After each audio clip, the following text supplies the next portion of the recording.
Welcome back to our channel Exam Energy Essence. So SGT எக்ஸாமுக்கான கலந்தாய்வு தேதி அறிவிப்பு பற்றி ப்ரீவியஸ் வீடியோவில் போட்டிருந்தோம். ஸோ 27/6/2025 இன்றைக்கி நியூஸு 26 ரிலீஸ் ஆன ஜிஓ படி நியூஸ் தான் இது. ஸோ கவுன்சிலிங் பிடிபிஆர்டி எக்ஸாமுக்கான கவுன்சிலிங் டேட் எதுவும் அனௌன்ஸ் பண்ணியிருக்காங்களா அப்படின்னு பார்த்தோன்னா கிடையாது. முக்கியமான தகவல்கள் என்ன, ஏன் இதுக்கப்புறம் நடந்த எஸ்ஜிடி எக்ஸாமுக்கு நடந்து முடிஞ்சிருச்சு. இப்போ அதுக்கான பணி நியமன கலந்தாய்வு தேதியும் அறிவிச்சிருக்காங்க. ஆனால் பிடிபிஆர்டிக்கு ஏன் அனௌன்ஸ் பண்ணலை, கலந்தாய்வு தேதி அட்டவணையில் அதுக்கான அறிவிப்பு இல்லை அப்படிங்கிறத பற்றின ஒரு சின்ன ஷேரிங் தான். ரொம்ப எல்லாருக்கும் தெரிஞ்ச விஷயம், பட்டு நிறைய பேர் கேட்குற விஷயம் இது தான். ஸோ சின்ன ஷேரிங் தான். ஸோ ஹெல்த் இஷ்யூஸ்னால் நிறைய வீடியோ போட முடியல.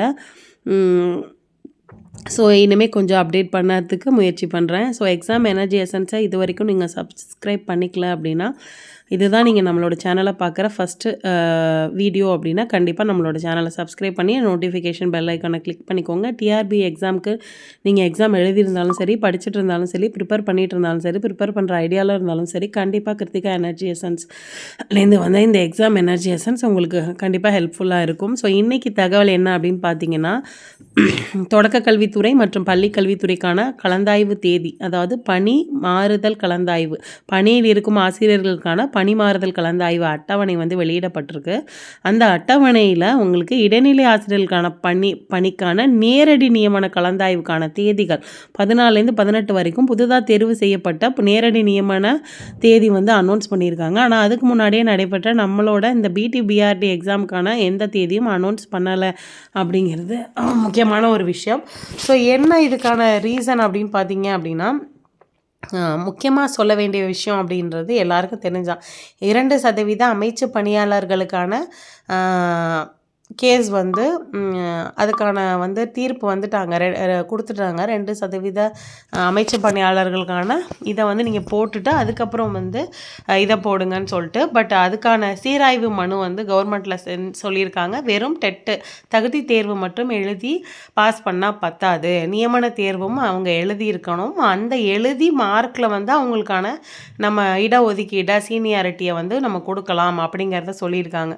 ஸோ அந்த கேஸ் வந்து பெண்டிங்கில் இருக்கிறதுனால அவங்களோட ஸ்டே வந்து இன்னும் வெக்கேட் ஆகலை. 2% அமைச்சு பணியாளர்களை பணியில் அமர்த்தினதுக்கு அப்புறமா நீங்கள் வந்து புது பட்டதாரி ஆசிரியர்களை பணி நியமனம் செய்யணும் அப்படின்னு கொடுத்துருந்தா கோர்ட்டோட ஜட்ஜ்மெண்ட் வந்து இன்னும் வரல அப்படிங்கிறதுனால, அதாவது அந்த கோர்ட் ஜட்ஜ்மெண்ட்டை வந்து இன்னும் நிறைவேற்றலை அப்படிங்கிறதுனால மட்டும்தான் நம்மளோட இந்த பிடிபிஆர்டி அப்பாயின்மெண்ட் வந்து இன்னும் தடையோடு இருக்குது. ஸோ இடைநிலை ஆசிரியர்களுக்கு அந்த மாதிரியான எந்த தடையும் இல்லாததுனால அவங்களோட அப்பாயின்மெண்ட் இருக்குது. ஸோ நமக்கு இனிமேல் வாய்ப்பே இல்லையா, இல்லை நமக்கு கிடைக்காதா அப்படிங்கிற தாட்லாம் தேவையில்லை. கண்டிப்பாக நமக்கும் அதாவது பிடிபிஆர்டி பட்டதாரி ஆசிரியர்களுக்காக புதிதாக தேர்வு செய்யப்பட்டுள்ள ஆசிரியர்களுக்கும் கண்டிப்பாக பணி நியமனம் அப்படிங்கிறது உண்டு.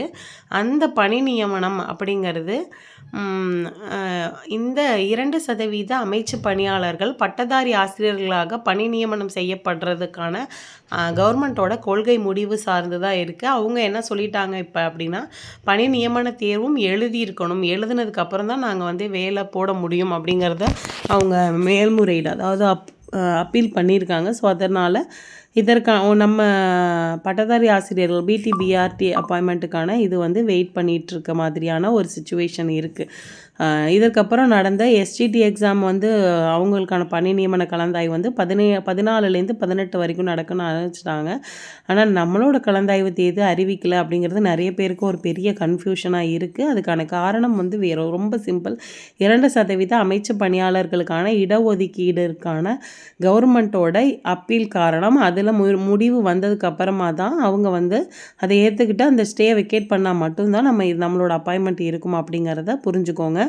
ஸோ இதை தாண்டி இதில் வேறு எந்த இம்பார்ட்டன்ட் நியூஸ், ரொம்ப கன்ஃபியூசபிள் நியூஸ்லாம் இல்லை. ஸோ இடைநிலை ஆசிரியருக்கான பணியிடத்திற்கான கலந்தாய்வு தேதி அறிவிச்சிருக்காங்க. ஆனால் பட்டதாரி ஆசிரியர்களுக்கான தொடக்க கல்வித்துறை மற்றும் பள்ளி கல்வித்துறையில் செலக்ட் பண்ணப்பட்ட பட்டதாரி ஆசிரியர்களுக்கான கலந்தாய்வு தேதி அறிவிப்பு வந்து அந்த அட்டவணையில் இல்லை அப்படிங்கிறதான் இதுலேருந்து நம்ம தெரிஞ்சுக்க வேண்டிய ஒரு முக்கியமான விஷயம்.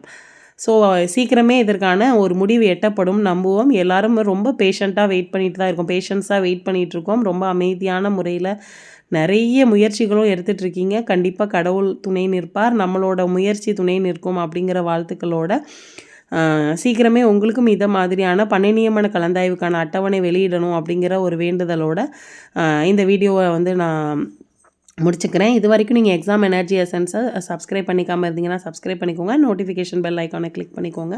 உங்களுக்கு இந்த வீடியோவில் வேறு ஏதாவது டவுட்ஸ் இருந்துச்சுன்னா கமெண்ட் பண்ணுங்கள். உங்களுக்கு வேறு ஏதாவது எக்ஸாம்ஸ் எழுதிட்டு வெயிட் பண்ணிட்டு இருக்கிற ஃப்ரெண்ட்ஸ் இருந்தால் ஷேர் பண்ணுங்கள். தேங்க்யூ ஃபார் வாட்சிங் திஸ் வீடியோ. Thank you friends.